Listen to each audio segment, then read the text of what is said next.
Voltamos com o programa Saúde em Dia. Hoje com a presença do Dr. Gilson Vestin, geriatra. E o tema de hoje, envelhecimento, que por sinal eu acredito que está muito bom, acredito que todo mundo esteja gostando, né, do programa, da ilustração, da explanação do Dr. Gilson.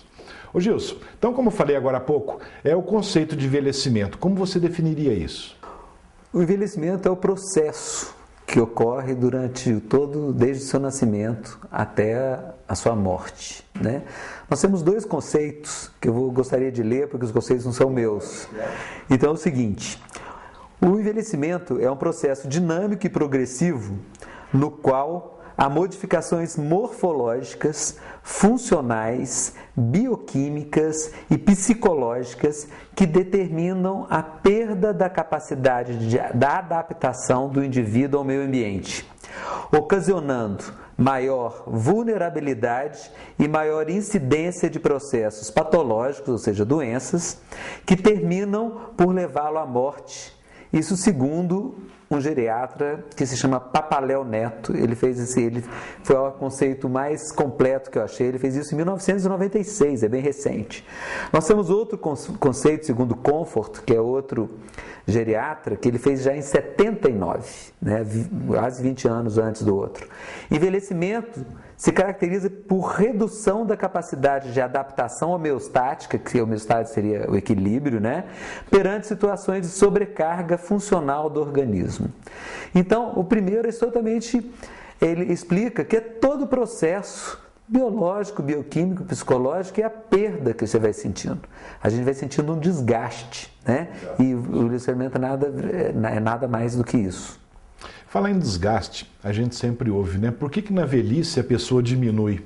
Acontece? Acontece. Então é igual, né? Você vê, chega no tiro de guerra, eu medi 1,82 m, agora eu estou com 1,78 m, como é que é isso? Na verdade, a coluna vertebral, ela é feita, né, pelos discos intervertebrais, que eles vão se desidratando e vão tendo um processo degenerativo contínuo durante toda a vida, né? Então são dois fatores básicos: a própria postura incorreta, por isso que a pessoa precisa fazer atividade física, manter a musculatura rígida, porque a musculatura ajuda você a ficar ereto e manter alongamento, né, flexibilidade.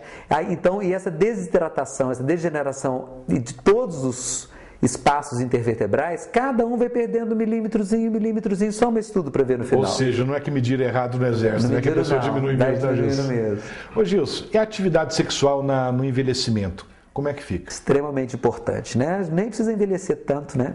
É só se você olhar quando você tinha 18, 20 anos, depois dos 40, como é que a coisa fica. Tem gente que não percebe não, mas assim, a frequência, tem gente que fala assim, não, porque a quantidade diminuiu, mas a qualidade está melhor. Sempre tem uma desculpa, né? Sempre tem uma desculpa. Então a gente tem, porque as questões são hormonais mesmo. E nós temos vários hormônios que são dosados, né, tanto na parte feminina quanto masculina, e tem alguns que são incomuns, que levam à questão da libido sexual. Atualmente, muito se fala sobre os medicamentos que melhoram a potência masculina. Mas se você sabe que uma coisa é uma coisa, outra coisa é outra coisa. Uma coisa é a pessoa ter ereção, né, e ter a capacidade, a outra é a questão da libido. O que vem a ser a libido? A libido é a atração, a vontade, né? Então isso é extremamente importante e é regulado hormonalmente. Ou seja, não adianta tomar o remédio para ter ereção. Tem que fazer um tratamento completo, como você diz, para ter libido, ou seja... Para você aproveitar do processo sexual, que é extremamente prazeroso, gasto de energia, melhora suas endorfinas, né? Então, já a pessoa quer a melhor maneira de perder caloria e ficar bem do que fazer sexo? Não, acho que não tem outra, né? Para quem gosta, é ótimo. Então, a questão é o seguinte... A gente pode dosar, doutor Luciano, quando eu falei no final da terceira década, a partir dos 40 anos, existe uma queda de um hormônio que é chamado de dehidroepiandrosterona, tem até o apelido, né, porque é um nome grande, que é o DHEA, exatamente, que a gente dosa nisso no consultório, e esse hormônio pode ser reposto, se necessário. E você também dosa tanto os hormônios masculinos quanto femininos. Na mulher, você dosa isso antes, e esse hormônio na mulher, ele cai antes dos 40. Eu tive pacientes no consultório com 33 anos com queda desse hormônio, que o marido entrava por uma porta da casa, a mulher saía pela outra. E no próprio homem tem a parte hereditária que ajuda bastante. Tem alguns sortudos aí que esse hormônio demora mais a cair. E hoje em dia, nessa vida estressada, muita depressão, muita sobrecarga, muitas metas, como esse hormônio ele é produzido a nível de suprarrenal, que é uma glândula que fica deitadinha sobre os rins, e é o mesmo onde que você produz a adrenalina e tal, então esse hormônio ele é produzido com prejuízo e a queda. Então esse hormônio é responsável pelo ganho de massa magra, pela parte cognitiva, que é a parte de rapidez de raciocínio, né? Perda de massa gorda e pela libido sexual. Então é extremamente importante esse cuidado. E só perde quem quer hoje em dia. Ô Gilson, então como você acabou de dizer, acredito que causa constrangimento em vários casais nessa parte sexual. Muitos às vezes acabam não tendo aquele diálogo, né, que deve ter, acaba tendo vergonha, né, do companheiro ou da companheira.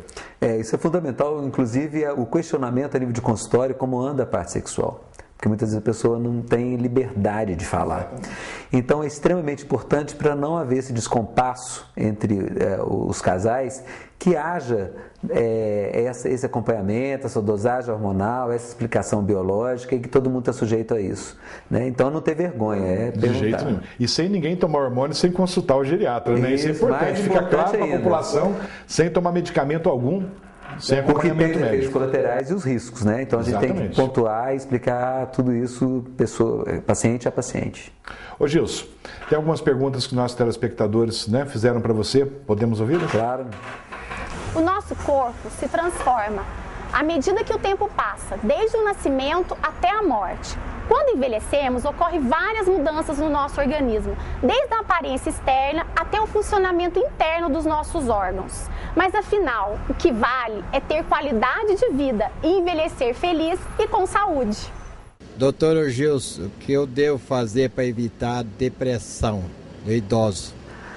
A depressão, ela é extremamente complexa, né? Como eu disse inicialmente, tem a parte hereditária, quando tem pessoas de família, que tem uma questão química a ser abordada. E essa questão química, ela tem que ser sempre acompanhada com medicação mesmo.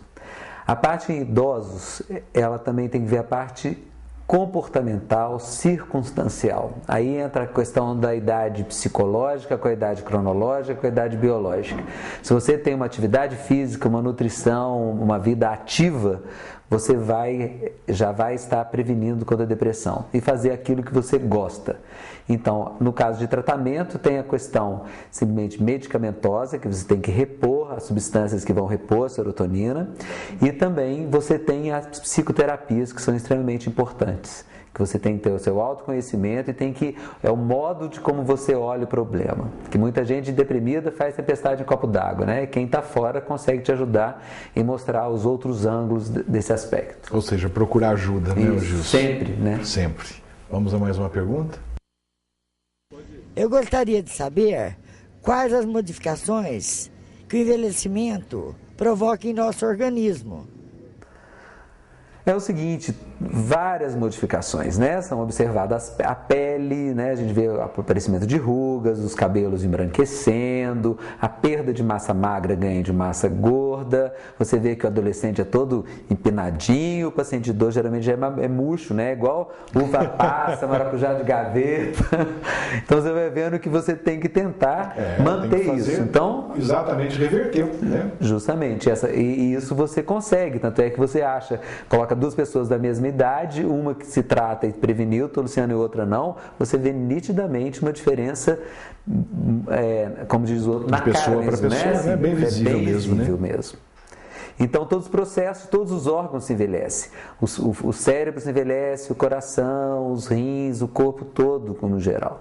Né? E isso existem vários fatores para você prevenir, né? E um fator extremamente importante é uma boa nutrição, uma atividade física, o combate aos radicais livres, a atividade mental, né? E é porque você vai estar adiando essa idade, você vai tendo um descompasso na sua idade cronológica e tendo uma idade biológica e uma idade psicológica e uma idade social, porque a idade social também é extremamente importante, é como você interage com a sociedade, com a família e qual que é esse seu papel.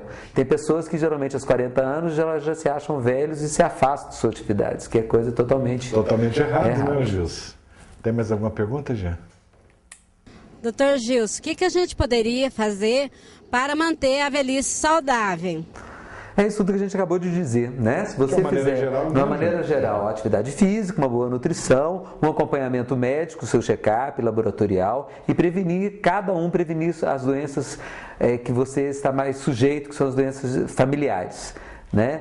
E então essa prevenção é fundamental e ter uma vida cada vez melhor, como a Érica disse, de vida, mas na qualidade de vida. Isso que é o mais importante, é viver melhor. Tem mais alguma pergunta, Jean? Queria perguntar para o Dr. Gilson se a doença de Alzheimer aparece só em pessoas idosas ou pode aparecer em pessoas mais jovens também. A doença de Alzheimer é uma doença que a cada dia está sendo estudada, em geral, em pacientes mais idosos, sim. Mas pode ser em paciente que não seja tão idoso, não é diretamente relacionado, mas geralmente a partir da sexta década que você começa a observar uma maior incidência. Então é uma doença que ela não ocorre em pacientes jovens.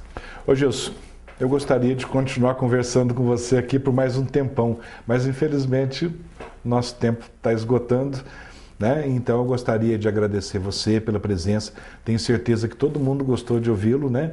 E se você quiser deixar alguma mensagem, alguma coisa para os nossos telespectadores, foi um prazer tê-lo aqui conosco.